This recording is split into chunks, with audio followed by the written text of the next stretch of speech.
Netanyahu का Gaza के 70% हिस्से पर कब्जे का आदेश है। लोग बोले 100% कंट्रोल में लो। इजरायली पीएम बोले धीरे धीरे करेंगे। नमस्कार, मैं हूं आपके साथ आयुषी गुप्ता। देखिए, इजरायल के प्रधानमंत्री बेंजामिन नेतन्याहू ने गाजा पट्टी के 70% हिस्से पर सैन्य नियंत्रण लेने का आदेश दिया है।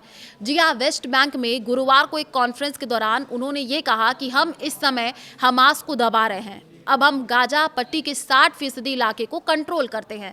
पहले हम 50% पर थे, फिर 60% पर पहुंचे। मैंने आदेश दिया है कि इसे बढ़ा करके, तभी भीड़ में से किसी ने चिल्ला करके कहा 100%।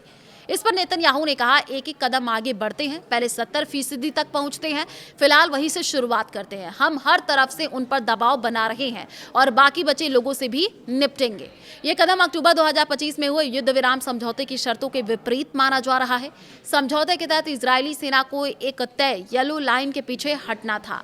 इस लाइन के बाद गाजा का करीब 53% हिस्सा इजरायल के नियंत्रण में था। हमास का आरोप है कि इजरायल चुपचाप इस सीमा को और अंदर खिसका रहा है। अब कई रिपोर्ट के मुताबिक गाजा के करीब 60 से 64% इलाके पर इजरायल का नियंत्रण है।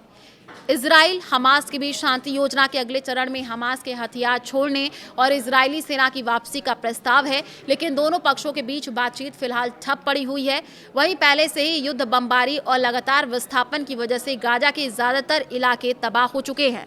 द गार्डियन की रिपोर्ट के मुताबिक अगर इजरायल 70% इलाके पर कब्जा कर लेता है तो गाजा के करीब 22 लाख लोगों को कुल जमीन के 1/3 से भी कम हिस्से में रहना पड़ेगा।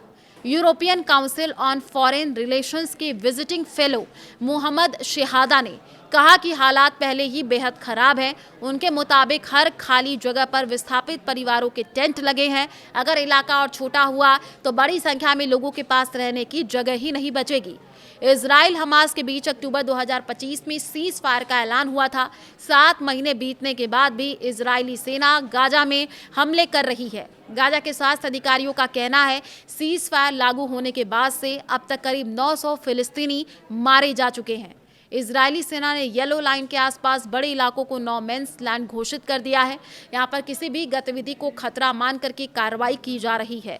संयुक्त राष्ट्र की हालिया ब्रीफिंग में भी बताया गया, उत्तरी गाजा के जबालिया इलाके में टैंकों की आवाजाही लगातार बढ़ रही है। ड्रोन किसी भी हलचल को निशाना बना रहे हैं। तो देखिए, इस तरीके की जो खबरें हैं वो लगातार आ भी रही हैं। इस पर हमारी पूरी नजर बनी है। बाकी खबरों के लिए आप देखते रहिए न्यूज़ 18 राजस्थान।